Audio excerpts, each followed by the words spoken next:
11장 12절, 우리가 읽은 12절부터 26절은 예수님께서 예루살렘에 입성하신 후에 그리고 벌어질 이 성전 소란 사건으로 불릴 수 있는 사건인데 크게 두 가지입니다. 하나는 가시는 길에 일어났던 무화과 나무를 저주하신 사건이고, 두 번째는 예루살렘에 입성하시자마자 성전을 정결하게 하신 사건입니다. 그리고 이어지는 긴 내용이 이 무화과 나무를 저주하신 사건에 대한 해석 또는 설명으로 이루어져 있습니다. 이 말씀의 시작인 이튿날이라고 강조하고 있는 이 내용은 전날 예수님께서 성전을 살펴보신 것과 연관이 있습니다. 구경하신 것이 아니라 하나님의 집, 내 아버지의 집이라고 말씀하신 그 성전을 살펴보시며 안타까워하신 그 마음을 지금 고스란히 표출해내고 계신 것인데, 오늘 말씀 가운데 한 단어가 지금 빠졌는데 12절에 예수님께서 배고픔을 느끼셨습니다 라고 기록이 됐는데, 예수님께서 홀로 배고픔을 느끼신 거예요.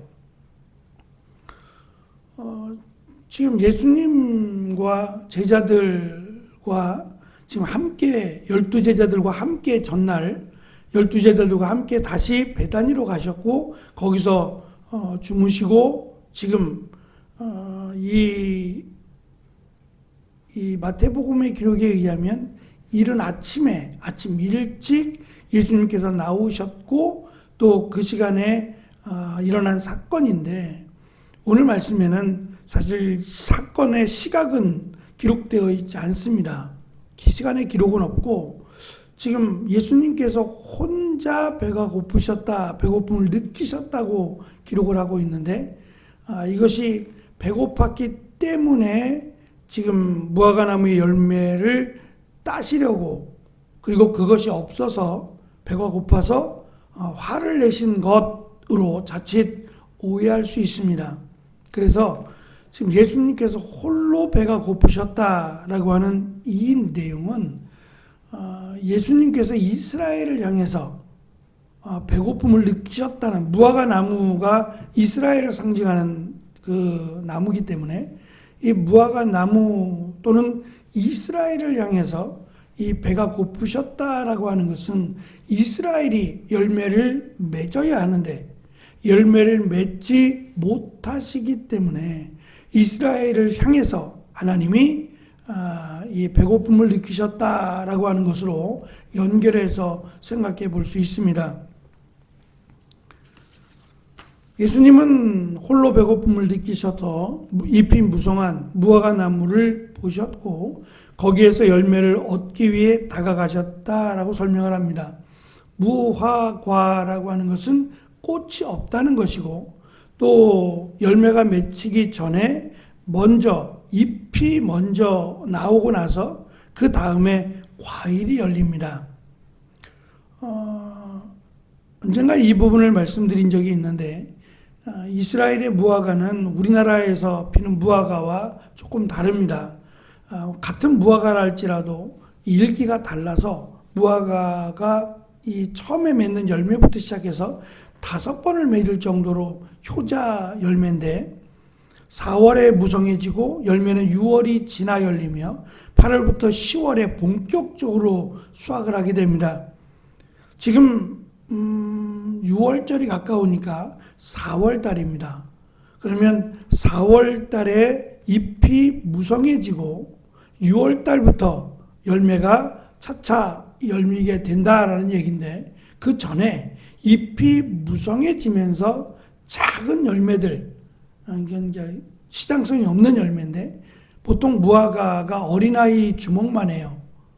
이스라엘의 무화과가 좀 크다 그러는데 어린아이 주먹만 할 정도로 큼직하게 열리는데, 그 전에 보통 밤톨만한 작은 무화과가 열립니다. 그러니까 이것은 상품성도 없고 또 본격적으로 열리는 무화과보다 덜 달대요. 달짝지근하긴 한데 덜 달다고 합니다. 근데 이것을 따줘야 된다 그러는데, 이것을 따주어야 그 다음에 이제 본격적으로 무화과 열매가 맺히게 되는데, 이것을 우리는 무화과 나무가 사실 익숙하지 않습니다. 그런데 이 무화과 나무가 생각한 것보다 훨씬 더 많은 열매를 맺어요.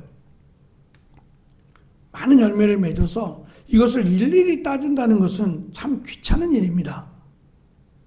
이것을 내다 팔 수도 없고, 이 한두 그루가 아닌 이 무화과 나무 한 그루에도 상당히 많은 열매가 맺히는데, 무화과 나무가 많다면 이것 따는 일도 참 귀찮고 힘든 일이에요. 돈도 되지 않은 일을 인부들을 사다가 이것을 일일이 다 따준다는 거, 안 따주면 또 안 되니까 다 따주는 일이 힘겨운 일인데, 가난하고 배고픈 자들에게는 이게 효자 상품입니다. 그냥 내버려 둬도 이것을 따먹어도 문제가 되지 않아요. 이 무화과 첫 열매만큼은 누구라도 따먹어줬으면, 따줬으면 하고 바라는 마음이 있기 때문에 가난한 자들은 이때를 기다렸다가 마음껏 이 열매를 따서 거두거나 먹게 되는데, 예수님도 이 무화과 열매라고 말할 수 없는, 사실은 작은 무화과 열매를 따기 위해서 가셨던 것인데 그것이 없었던 겁니다. 잎만 무성하고 이 작은 무화과 열매가 없었던 겁니다. 그래서 예수님은 이것이 없는 무화과는 거의 없어요. 정말 특별하지 않으면 이런 열매를 맺지 않는 나무는 거의 볼 수 없는데, 이 특별한 무화과 나무를 통해서 이 나무를 저주하심으로 장차 열매를 맺지 못하는 이스라엘이 하나님으로부터 버림을 받고 심판을 받게 될 것을 지금 예고하시는 내용이다라고 볼 수 있습니다.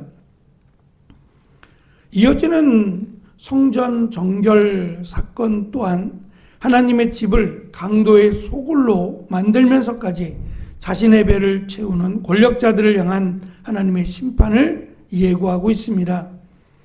하나님께서 이스라엘에게 원하신 열매라고 하는 것은 이사야서에서, 그리고 예수님께서 마태복음 5장에서 강조하신 세상의 빛으로서의 열매입니다. 그리고 아브라함에게 약속하신 이스라엘이 먼저 복을 받고 이스라엘을 통해서 이방인들이 복을 받게 될 것이다 하신 이스라엘이 메시아를 믿음으로, 그리고 그 메시아를 통해서 이방인들이 복을 받게 되는 이 빛으로서의 사명인데, 전혀 이스라엘은 이 빛을 비추지 못했습니다. 그래서 오히려 버림을 받고 이 빛이 이방인에게로 넘어가게 되었습니다. 당시 유대인은 한편으로는 로마를 추종하고 또 다른 한편으로는 로마와 똑같이 연약한 자를 향해 말씀을 이용해서 칼을 휘두르고 있었습니다. 그래서 과부의 것을 빼앗기도 하고 또 약한 사람들을 무시하는 이런 전혀 하나님의 말씀과는 상반되는 그런 행동들을 자행하고 있었습니다.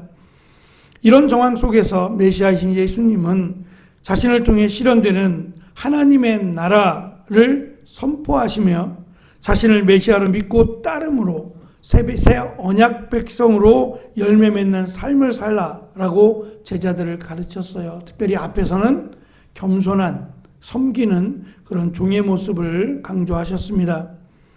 그러므로 예루살렘의 입성과 맞물려 무화과 나무를 저주하신 것은 단순히 배가 고파서 일어난 일이 아니라 세상의 빛으로 온 자신을 받아들이지도 또 따르지도 않는 이스라엘에게 임할 하나님의 강력한 심판을 의미한다라고 볼 수 있습니다. 그래서 크게 두 가지인데, 하나는 예수님이 배가 고프셨다라고 하는, 홀로 배가 고프셨다라고 하는 그 내용, 이스라엘을 향해서 열매 맺기를 원하시는 그 하나님의 마음과, 또 한 가지는 아직 때가 되지 않았다라고 소개되는 그 때라고 하는 본격적인 열매를 맺어야 될 때까지 기다리신다는 거예요. 추수할 때는 반드시 옵니다.